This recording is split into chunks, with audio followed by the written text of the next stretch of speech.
Saudara-saudari terkasih, apakah saudara sudah memulai hari ini dengan penuh sukacita dan punya niat untuk berbuat baik meskipun kecil? Semoga Tuhan memberkati niat baik saudara.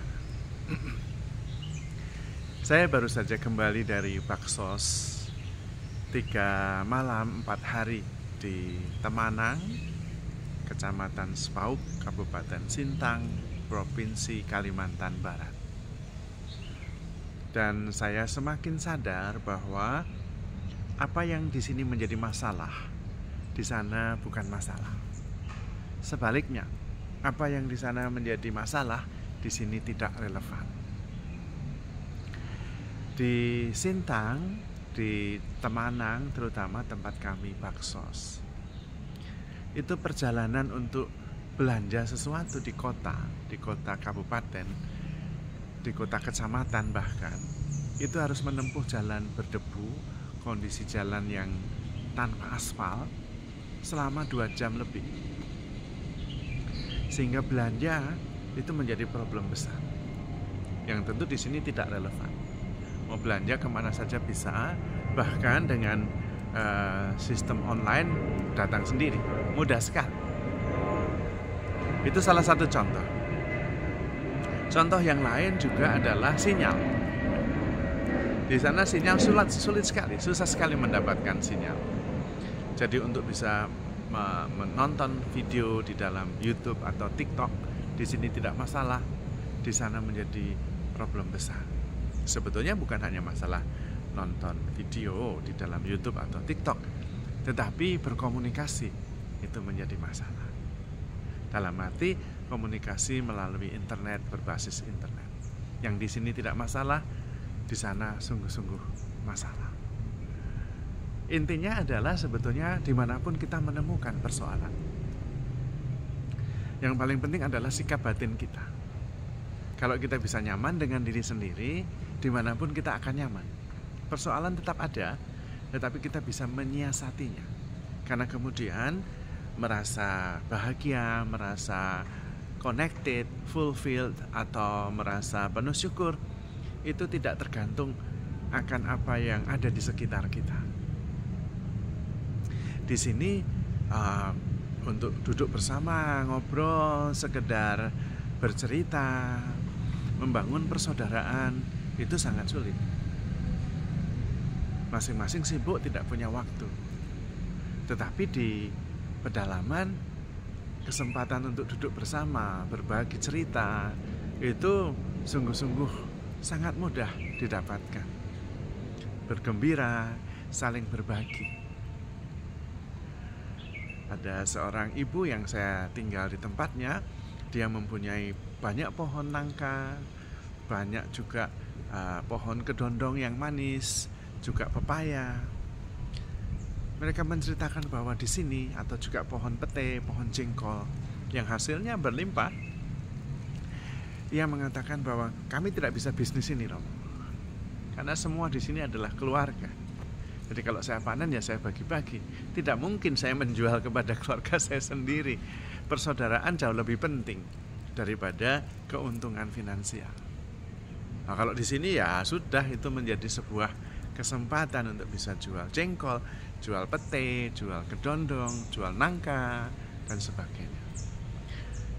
Masalah hidup memenuhi kebutuhan tidak masalah, tetapi di sana juga begitu sulit untuk menemukan sumber daya yang bisa membantu mereka untuk bisa tumbuh lebih cepat.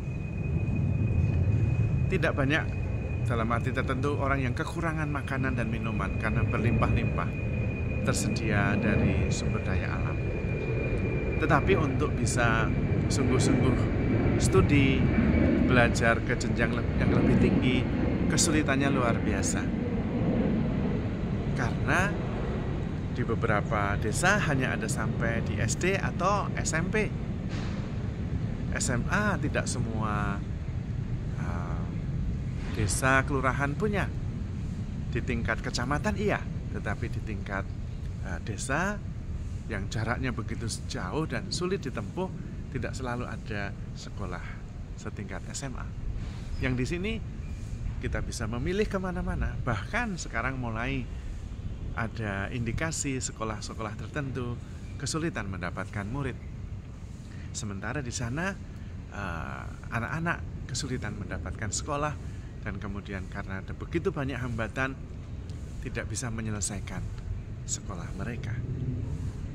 Karena itu kembali lagi kita sadar bahwa kita perlu menemukan sumber di dalam diri kita yang bisa membuat kita hidup damai, penuh syukur, dan selalu fokus pada apa yang baik, sehingga kegembiraan, damai, kesejahteraan tidak tergantung kita berada di mana, karena semua itu mengalir dari dalam. Seperti ada sebuah perumpamaan bahwa apa yang terjadi di sekitar kita sebetulnya netral, tergantung kita menyikapinya. Hujan, apakah baik atau buruk? Tergantung. Kalau hujan itu bagi penjual es jelas tidak baik, karena dagangannya kemudian akan berkurang permintaannya. Tetapi bagi para petani, wah itu baik, karena kita tidak akan kekurangan untuk menyiram tanaman. Maka sebetulnya proses batin kita yang penting, sikap dasar kita, bukan apa yang terjadi di sekitar kita. Persoalannya sekarang ini seringkali apa yang terjadi di sekitar kita begitu menentukan diri kita, sehingga kita tidak bisa bergerak. Kita seperti terbelenggu, terpenjara oleh peristiwa di sekitar kita, oleh situasi di sekitar kita. Sehingga pada dasarnya bukan kita yang mempunyai kewenangan, bukan kita yang mempunyai otonomi untuk mengatur, mengarahkan, mengambil keputusan atas peristiwa yang terjadi, tetapi yang sering terjadi sebaliknya. Peristiwa dan pengalaman di sekitar kita begitu powerful, begitu overwhelmed, sehingga kita seperti terbelenggu, tidak mampu keluar dari sana. Dan kalau di kampung, ya misalnya uang itu memang ada masalah, tetapi tidak punya uang pun masih bisa hidup. Pergi ke hutan cari sayur, pergi ke sungai cari ikan, sudah bisa untuk hidup, paling tidak untuk makan dan minum. Di sini, di kota besar, tidak punya uang, tidak punya pekerjaan, tidak bisa hidup. Karena itu bagaimana kita menyiasati itu semua, mengolah batin, mengolah diri kita, supaya kemudian kita mempunyai otonomi, kekuatan, kekuasaan yang bisa melampaui persoalan yang kita hadapi dan tidak sebaliknya tenggelam di bawahnya. Maka perlu sekali kita melatih diri untuk semakin menjadi lebih bijaksana, positif, fokus pada solusi, membangun jaringan dan relasi yang baik, melakukan kebaikan hati, mempercayai sesama kita, dan selalu fokus pada solusi yang memberi harapan. Sehingga dimanapun kita ditempatkan, dimanapun kita berada, kita bisa menemukan sukacita. Karena sukacita itu tidak berasal dari luar, tetapi dari dalam. Terutama kesadaran bahwa kita begitu dicintai oleh Tuhan. Tuhan tidak pernah menyerah, menemani kita dan membimbing kita kepada jalan kehidupan yang lebih baik. Maka saudara-saudari terkasih, dimanapun Anda berada, handle yourself with care, because you are loved. Tuhan memberkati.